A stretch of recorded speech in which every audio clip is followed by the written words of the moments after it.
In this video, I'm going to be showing you how to create your own vocal samples or chops in any key by using existing samples. This may sound a bit unconventional, but stick with me. First, let's start by making a beat so we have a solid foundation to work with.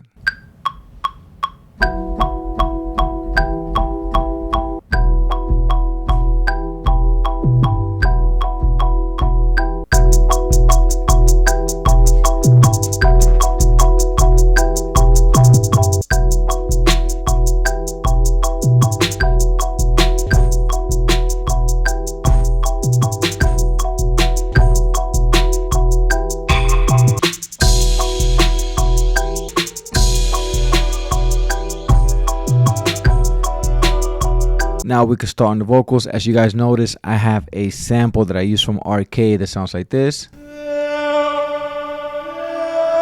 The sample is really good, but I do not want to use a sample from Arcade. I want to create my own.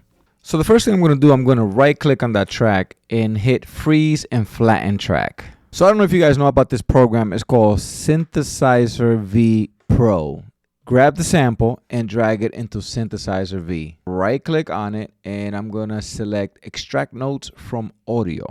And now Synthesizer V Pro is showing me what that melody is doing.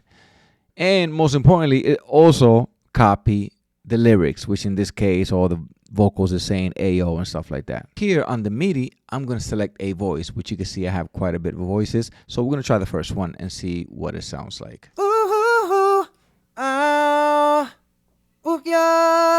The next thing I want to do is I want to bring those vocals into Ableton as an audio file.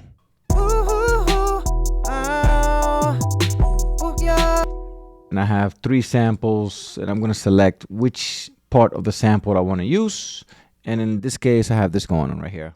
Then I'm going to drop a Valhalla reverb on it. The mix, you could put it towards your liking. I like it around here, around 75%.